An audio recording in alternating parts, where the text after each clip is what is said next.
അസ്സലാമു അലൈക്കും വറഹ്മത്തുള്ളാഹി വബറകാതുഹു. എൻ്റെ പ്രിയപ്പെട്ട സഹോദരി സഹോദരന്മാരെ, ഇവിടെ ഇരിക്കുന്ന നിങ്ങളിൽ എത്ര പേർ ഒരു രോഗവുമായി അല്ലെങ്കിൽ മാറാത്തൊരു വേദനയുമായി മല്ലിടുന്നുണ്ട്? എത്ര പേർ കണ്ണാടിയിൽ നോക്കി ചിന്തിച്ചിട്ടുണ്ട്, ഈ ക്ഷീണം എന്നെ വിട്ടുപോകില്ലേ? എനിക്കിനി പഴയതുപോലെ ആരോഗ്യമുണ്ടാകുമോ? നമ്മൾ ആശുപത്രിയിൽ പോകുന്നു, മരുന്നുകൾ കഴിക്കുന്നു, പുതിയ ഡോക്ടർമാരെ തേടുന്നു. ഇതെല്ലാം ചെയ്യുമ്പോഴും നമ്മുടെ ഹൃദയത്തിൻ്റെ ഒരു കോണിൽ ഒരു ചോദ്യം അവശേഷിക്കുന്നുണ്ടാവാം: യഥാർത്ഥ ചികിത്സ എവിടെയാണ്? ഞാൻ നിങ്ങളോട് പറയട്ടെ, ചികിത്സയുടെ താക്കോൽ ഏറ്റവും വലിയ ചികിത്സകനായ അള്ളാഹുവിൻ്റെ കൈകളിലാണ്. ഇന്ന് മരുന്നുകൾക്കും ഡോക്ടർമാർക്കും അപ്പുറം ഖുർആനിലും സുന്നത്തിലും ഒളിപ്പിച്ചു വച്ച ആത്മീയ രോഗശാന്തിയുടെ 7 രഹസ്യങ്ങളെക്കുറിച്ച് നമ്മൾ സംസാരിക്കും. ഈ വാക്കുകൾ നിങ്ങളുടെ ശരീരത്തിനു മാത്രമല്ല, നിങ്ങളുടെ ഹൃദയത്തിനും ആത്മാവിനും ആശ്വാസം നൽകും. ഒരുപക്ഷെ നിങ്ങൾ വർഷങ്ങളായി തേടുന്ന ആ സമാധാനവും 24 മണിക്കൂറിനുള്ളിൽ പോലും ജീവിതം മാറ്റിമറിക്കാൻ കഴിവുള്ള ആ രോഗശാന്തിയും ഈ നിമിഷം മുതൽ തുടങ്ങും. വരൂ, നമുക്ക് അശ്ശാഫിയായ അള്ളാഹുവിലേക്ക് ശ്രദ്ധ തിരിക്കാം. 1. അള്ളാഹുവാണ് അശ്ശാഫി, ആത്യന്തികമായി സുഖപ്പെടുത്തുന്നവൻ. യഥാർത്ഥ രോഗശാന്തിയിലേക്കുള്ള ആദ്യപടി അള്ളാഹുവിനെ അവൻ്റെ നാമമായ അശ്ശാഫി എന്ന് തിരിച്ചറിഞ്ഞ് വിശ്വസിക്കുക എന്നതാണ്. ഈ വിശ്വാസമില്ലെങ്കിൽ രോഗശാന്തി അകലെയായി തോന്നും. എന്നാൽ ഈ വിശ്വാസമുണ്ടെങ്കിൽ ഏറ്റവും പ്രയാസമേറിയ രോഗം പോലും ലഘുവായി മാറും. നിങ്ങളൊരു ഡോക്ടറെ അടുത്തു പോകുമ്പോൾ നിങ്ങൾ അവനിൽ വിശ്വാസം അർപ്പിക്കുന്നു. കയ്പാണെങ്കിൽ പോലും അവൻ്റെ മരുന്ന് കഴിക്കുന്നു, കാരണം അത് ഫലിക്കുമെന്ന് നിങ്ങൾ വിശ്വസിക്കുന്നു. എന്നാൽ ഡോക്ടർക്ക് അറിവ് നൽകിയതാരാണ്? മരുന്നിന് ശക്തി നൽകിയതാരാണ്? നിങ്ങളുടെ ശരീരത്തെ ചികിത്സയോട് പ്രതികരിക്കാൻ അനുവദിച്ചതാരാണ്? അത് അള്ളാഹു മാത്രമാണ്. ഡോക്ടർമാരും മരുന്നുകളും ഉപകരണങ്ങൾ മാത്രമാണ്. യഥാർത്ഥ ചികിത്സ വരുന്നത് അള്ളാഹുവിൽ നിന്നാണ്. നബി സല്ലല്ലാഹു അലൈഹി വസല്ലം രോഗിയെ സന്ദർശിച്ചപ്പോൾ ഈ മനോഹരമായ പ്രാർത്ഥന നടത്തി: അള്ളാഹുവേ, മനുഷ്യരുടെ നാഥ, ദുരിതം നീക്കുക, അദ്ദേഹത്തെ സുഖപ്പെടുത്തുക. നീയാണല്ലോ സുഖപ്പെടുത്തുന്നവൻ. നിന്റെ ചികിത്സയല്ലാതെ മറ്റൊരു ചികിത്സയുമില്ല. ഒരു രോഗവും അവശേഷിക്കാത്ത ഒരു ചികിത്സ. ശ്രദ്ധിക്കുക, നബി സല്ലല്ലാഹു അലൈഹി വസല്ലം ഡോക്ടറോടോ മരുന്നുകളോടോ അല്ല ചികിത്സിക്കാൻ ആവശ്യപ്പെട്ടത്. അദ്ദേഹം നേരെ അള്ളാഹുവിലേക്ക് തിരിഞ്ഞു. കാരണം അള്ളാഹുവാണ് എല്ലാ രോഗശാന്തിയുടെയും ഉറവിടം. അവൻ ഉദ്ദേശിച്ചാൽ വർഷങ്ങളോളം നീണ്ടുനിന്ന രോഗം ഒറ്റ രാത്രി കൊണ്ട് അപ്രത്യക്ഷമാകും. അവൻ ഉദ്ദേശിക്കുന്നില്ലെങ്കിൽ ഏറ്റവും ശക്തമായ മരുന്നും ഫലിക്കില്ല. നിങ്ങളുടെ ശരീരം ദുർബലമായി തോന്നാമെങ്കിലും അള്ളാഹുവുമായുള്ള നിങ്ങളുടെ ബന്ധം എന്നത്തെക്കാളും ശക്തമാക്കാൻ ഈ തിരിച്ചറിവ് പ്രധാനമാണ്. അള്ളാഹു മാത്രമാണ് അശ്ശാഫി എന്ന് നിങ്ങളുടെ ഹൃദയത്തിൽ ആഴത്തിൽ വിശ്വസിക്കുക. 2. ഖുർആൻ രോഗശാന്തിയുടെ ഉറവിടം. രണ്ടാമത്തെ അടയാളം ഖുർആൻ ഒരു ചികിത്സയാണെന്ന് മനസ്സിലാക്കുക എന്നതാണ്. സത്യവിശ്വാസികൾക്ക് രോഗശാന്തിയും കാരുണ്യവുമായിട്ടുള്ളത് നാം ഖുർആനിൽ നിന്നിറക്കുന്നു.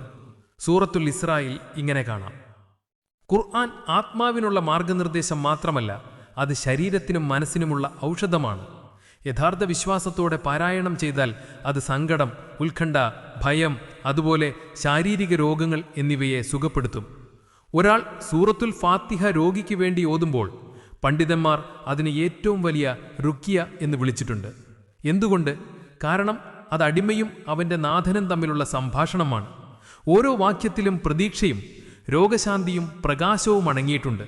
നബി സല്ലല്ലാഹു അലൈഹി വസല്ലമയുടെ ഒരു സുഹാബി തേൾ കടിച്ച് വിഷമേറ്റ ഒരാൾക്ക് വേണ്ടി സൂറത്തുൽ ഫാത്തിഹ ഓതിയപ്പോൾ അള്ളാഹുവിൻ്റെ ഇഷ്ടപ്രകാരം അയാൾക്ക് തൽക്ഷണം സുഖം പ്രാപിച്ചു. ചികിത്സ മരുന്നിൽ മാത്രം ഒതുങ്ങുന്നില്ല.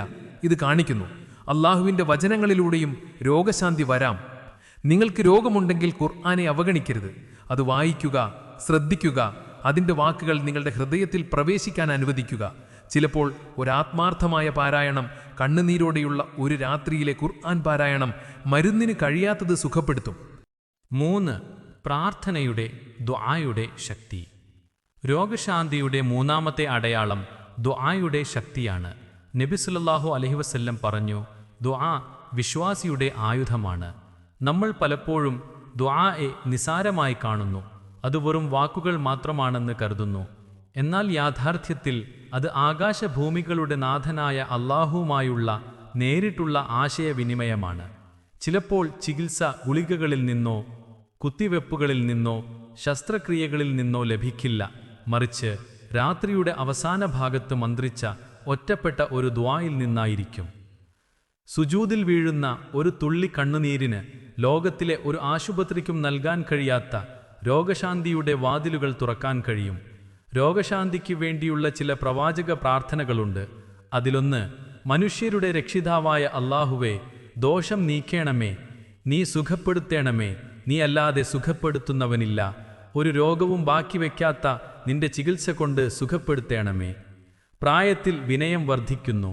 നിങ്ങൾ എത്രത്തോളം ദുർബലനാണെന്നും ആരോഗ്യത്തിന് എത്ര ക്ഷതമുണ്ടാകാമെന്നും നിങ്ങൾ എത്രത്തോളം അല്ലാഹുവിനെ ആശ്രയിക്കുന്നുവെന്നും നിങ്ങൾ തിരിച്ചറിയുന്നു. ആ ആത്മാർത്ഥത നിങ്ങളുടെ ദുആയെ ശക്തമാക്കും. 4. വേഗത്തിൽ സുഖപ്പെടുത്തുന്ന സുന്നത്തിന്റെ പ്രതിവിധികൾ. അല്ലാഹു നമുക്ക് നൽകിയ ഏറ്റവും വലിയ അനുഗ്രഹങ്ങളിൽ ഒന്നാണ് നബി സല്ലല്ലാഹു അലൈഹി വസല്ലം വിശ്വാസകാര്യങ്ങളിൽ മാത്രമല്ല ആരോഗ്യകാര്യങ്ങളിലും നമ്മെ നയിച്ചു എന്നത്. കരിഞ്ജീരകം, നബി സല്ലല്ലാഹു അലൈഹി വസല്ലം പറഞ്ഞു, കരിഞ്ജീരകത്തിൽ മരണമല്ലാത്ത എല്ലാ രോഗങ്ങൾക്കും ശമനമുണ്ട്. ഇത് അത്ഭുതമല്ല, ലളിതമായ പ്രകൃതിദത്ത കാര്യങ്ങളിൽ അല്ലാഹു ശക്തമായ ചികിത്സകൾ വെച്ചിരിക്കുന്നു എന്നതിൻ്റെ അടയാളമാണിത്. തേൻ, ഹണി.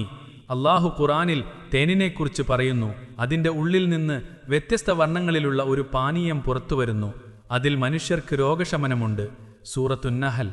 അണുബാധകളെ ചെറുക്കുന്നു, മുറിവുകൾ ഉണക്കുന്നു, ദഹനത്തെ ശക്തിപ്പെടുത്തുന്നു.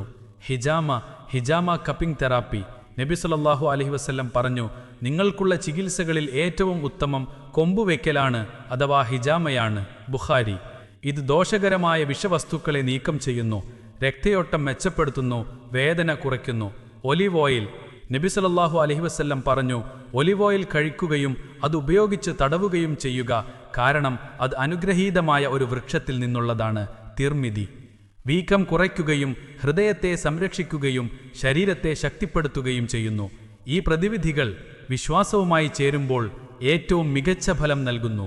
രോഗങ്ങൾ പ്രത്യക്ഷമാകാനും ഊർജം ക്ഷയിക്കാനും തുടങ്ങുന്ന ഈ പ്രായത്തിൽ കരിഞ്ജീരകം പ്രതിരോധശേഷി വർദ്ധിപ്പിക്കുന്നു, തേന് ഊർജം നൽകുന്നു, ഹിജാമ രക്തം ശുദ്ധീകരിക്കുന്നു, ഒലിവ് ഓയിൽ പോഷണം നൽകുന്നു. നിങ്ങൾ ഈ സുന്നത്ത് മരുന്നുകൾ ഉപയോഗിക്കുമ്പോൾ അശാഫിയായ അല്ലാഹുവിനെ ഓർക്കുക. 5. ക്ഷമയിലൂടെയുള്ള രോഗശാന്തി.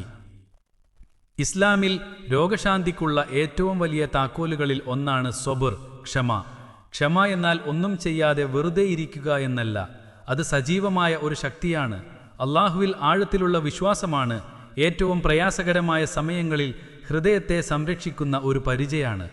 അല്ലാഹു ഖുർആനിൽ പറയുന്നു, തീർച്ചയായും അല്ലാഹു ക്ഷമിക്കുന്നവരോടൊപ്പമാണ്. സൂറ ബഖറ. അല്ലാഹു ക്ഷമിക്കുന്നവരോടൊപ്പമാണ് എന്ന് പറയുമ്പോൾ അവൻ്റെ സഹായവും കാരുണ്യവും രോഗശാന്തിയും ക്ഷമ തിരഞ്ഞെടുക്കുന്നവരോട് കൂടുതൽ അടുത്താണ് എന്നാണ് അർത്ഥം. അയ്യൂബ് നബി അലൈഹിസ്സലാം വർഷങ്ങളോളം രോഗം കൊണ്ട് പരീക്ഷിക്കപ്പെട്ടു. എന്നാൽ അദ്ദേഹം ഒരിക്കലും അല്ലാഹുവിനെതിരെ പരാതിപ്പെട്ടില്ല. അദ്ദേഹം ഇങ്ങനെ പ്രാർത്ഥിച്ചു, തീർച്ചയായും എനിക്ക് കഷ്ടപ്പാട് ബാധിച്ചിരിക്കുന്നു, നീ കാരുണ്യകളിൽ വെച്ച് ഏറ്റവും വലിയ കാരുണ്യകനാണല്ലോ. സൂറ അൻബിയ. ഈ ചെറിയ വിനയമുള്ള ദുആയ്ക്ക് അല്ലാഹു തൽക്ഷണം പ്രതികരിച്ച് വർഷങ്ങളുടെ രോഗം ഒറ്റ നിമിഷം കൊണ്ട് അവസാനിച്ചു. നബി സല്ലല്ലാഹു അലൈഹി വസല്ലം പറഞ്ഞു, ഒരു മുസ്ലിമിന് ഒരു ക്ഷീണമോ രോഗമോ ദുഃഖമോ സങ്കടമോ ഉപദ്രവമോ വിഷമമോ ഉണ്ടാകുന്നില്ല. ഒരു മുള്ളു തറച്ചാൽ പോലും അല്ലാഹു അത് കാരണം അവൻ്റെ ചില പാപങ്ങൾ പൊറുക്കാതിരിക്കുകയില്ല. ബുഖാരി, മുസ്ലിം. നിങ്ങളുടെ രോഗം കേവലം രോഗമല്ല, അത് പാപപരിഹാരമാണ്. നിങ്ങൾ ക്ഷമയോടെ അത് സഹിക്കുമ്പോൾ അല്ലാഹു പാപങ്ങൾ മായ്ക്കുകയും നിങ്ങളുടെ പദവി ഉയർത്തുകയും ചെയ്യുന്നു. 6. അല്ലാഹുവിനെക്കുറിച്ചുള്ള ഓർമ്മ, ദിക്ർ ഇലൂടെയുള്ള രോഗശാന്തി. ഇസ്ലാമിൽ ഏറ്റവും അവഗണിക്കപ്പെട്ടതും എന്നാൽ ഏറ്റവും ശക്തവുമായ ചികിത്സകളിലൊന്നാണ് ദിക്ർ. അല്ലാഹു നമ്മോട് വ്യക്തമായി പറയുന്നു, അറിയുക, അല്ലാഹുവിനെ ഓർമ്മിക്കുന്നതിലൂടെയാണ് ഹൃദയങ്ങൾക്ക് ശാന്തി ലഭിക്കുന്നത്. സൂറ റഅദ്. ഹൃദയവും മനസ്സും ശാന്തമാകുമ്പോൾ ശരീരം മുഴുവൻ സുഖം പ്രാപിക്കാൻ തുടങ്ങുമെന്ന് ആധുനിക ശാസ്ത്രം പോലും തെളിയിച്ചിട്ടുണ്ട്. ദിക്ർ ഉത്കണ്ഠ നീക്കുകയും സമാധാനം നൽകുകയും ചെയ്യുന്നു. ഓരോ സുബ്ഹാനല്ലാ, അൽഹംദുലില്ലാ, അല്ലാഹു അക്ബർ, ലാ ഇലാഹ ഇല്ലല്ലാ എന്നിവയും ഹൃദയത്തെ ശുദ്ധീകരിക്കുകയും ശരീരത്തെ ശക്തിപ്പെടുത്തുകയും ചെയ്യുന്ന ഒരു ചികിത്സയുടെ ഡോസാണ്. രോഗശാന്തിക്കായി അല്ലാഹുവിൻ്റെ പേരുകളിൽ ഏറ്റവും ശക്തമായത് യാ ഷാഫി, യാ കാഫി എന്നിവയാണ്. ആത്മാർത്ഥതയോടെ ഈ നാമങ്ങൾ ആവർത്തിക്കുന്നത് ഒരു ആത്മീയ ചികിത്സയാണ്. യൂനുസ് നബി അലൈഹിസ്സലാം തിമിംഗലത്തിന്റെ വയത്തിൽ അകപ്പെട്ടപ്പോൾ ഈ ദിക്റാണ് ഉപയോഗിച്ചത്. നീയല്ലാതെ ആരാധനക്കർഹനായി മറ്റാരുമില്ല, നീ എത്ര പരിശുദ്ധൻ, തീർച്ചയായും ഞാൻ അക്രമികളിൽ പെട്ടവനായിരിക്കുന്നു. സൂറ അൻബിയാ.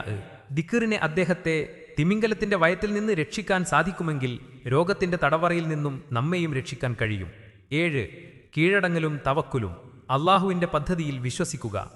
രോഗശാന്തിയുടെ അവസാനത്തെയും ഏറ്റവും വലിയതുമായ അടിയാളം തവക്കുലാണ്. അതായത് അള്ളാഹുവിൽ പൂർണ്ണമായി വിശ്വസിക്കുകയും അവന്റെ വിധിക്ക് കീഴടങ്ങുകയും ചെയ്യുക. നബി സല്ലല്ലാഹു അലൈഹി വസല്ലമ പറഞ്ഞു, നിങ്ങൾ ചികിത്സാമാർഗങ്ങൾ തേടുക, കാരണം മരണമില്ലാത്ത ഒരു രോഗത്തിനും അള്ളാഹു ഒരു പ്രതിവിധി നിശ്ചയിക്കാതിരുന്നിട്ടില്ല. ബുഖാരി. അതിനാൽ നമ്മൾ പരിശ്രമിക്കണം. എന്നാൽ ഈ ചികിത്സാമാർഗങ്ങൾ തേടുന്നതിന്റെ വൃത്തം പൂർത്തിയാക്കുന്നത് വിശ്വാസമാണ്. ഒരു ഗുളിക, ഒരു ഡോക്ടർ, ഒരു മരുന്ന് പോലും അള്ളാഹു അനുവദിച്ചില്ലെങ്കിൽ ഫലിക്കില്ല എന്ന് ഹൃദയത്തിൽ അറിയുന്നതാണ് തവക്കുൽ. ഖുർആൻ പറയുന്നു, വല്ലവനും അള്ളാഹുവിൽ ഭരം ഏൽപ്പിക്കുന്ന പക്ഷം അവന് അള്ളാഹു തന്നെ മതി. സൂറത്തു ത്വലാഖ്. അള്ളാഹു നിങ്ങൾക്ക് മതിയാകുമെങ്കിൽ നിങ്ങൾക്ക് ആവശ്യമുള്ളതെല്ലാം ഉണ്ട്. നിങ്ങളുടെ വിധി അള്ളാഹുവിൻ്റെ കൈകളിലാണ്. നിങ്ങൾക്കറിയാം, ലോകം ചികിത്സയില്ലെന്ന് പറഞ്ഞാലും അള്ളാഹുവിന് ഒറ്റ നിമിഷം കൊണ്ട് എല്ലാം മാറ്റാൻ കഴിയും. പ്രിയമുള്ളവരെ, നമ്മൾ യാത്രയുടെ അവസാനത്തിലെത്തി നിൽക്കുകയാണ്. നമ്മൾ സംസാരിച്ചത് 7 പ്രധാന കാര്യങ്ങളെക്കുറിച്ചാണ്. അള്ളാഹുവിലുള്ള വിശ്വാസം, അഷ്ഷാഫി എന്ന നാമത്തിലുള്ളത്, ഖുർആൻ ഒരു ചികിത്സയായി ഉപയോഗിക്കൽ, ദുആയുടെ ശക്തി, കരിഞ്ജീരകവും തേനും പോലുള്ള സുന്നത്തിന്റെ മരുന്നുകൾ, സ്വബർ എന്ന ആയുധം, ദിക്റിലൂടെയുള്ള ഹൃദയശാന്തി, എല്ലാ കാര്യങ്ങളും അള്ളാഹുവിൽ തവക്കുൽ ചെയ്യുക എന്നിവ. ഓർക്കുക, നിങ്ങളുടെ രോഗം എത്ര വലുതായാലും അള്ളാഹുവിൻ്റെ കാരുണ്യം അതിലും വലുതാണ്. ഇന്ന് നിങ്ങൾ വീട്ടിലേക്ക് തിരിച്ചു പോകുമ്പോൾ ഡോക്ടറുടെ കുറിപ്പടി മാത്രമല്ല കൊണ്ടുപോകേണ്ടത്, അതിലുപരി തവക്കുൽ എന്ന വികാരവും ദിക്ർ എന്ന മരുന്നും ദുആ എന്ന ആയുധവും നിങ്ങളുടെ ഹൃദയത്തിൽ കൊണ്ടുപോകുക.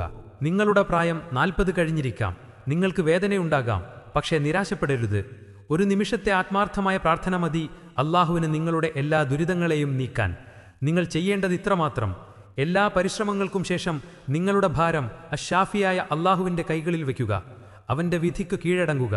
അപ്പോൾ രോഗം ഭേദമായാലും ഇല്ലെങ്കിലും നിങ്ങളുടെ ഹൃദയത്തിൽ ശാശ്വതമായ സമാധാനമുണ്ടാകും. അതാണ് യഥാർത്ഥ രോഗശാന്തി. അള്ളാഹു നമുക്കെല്ലാവർക്കും ശാരീരികവും ആത്മീയവുമായ സൗഖ്യം നൽകട്ടെ. നമ്മുടെ ക്ഷമയെ അവൻ സ്വർഗത്തിലെ നിധിയാക്കി മാറ്റട്ടെ. ആമീൻ. വസ്സലാമു അലൈക്കും വറഹ്മത്തുള്ളാഹി വബറകാതുഹു.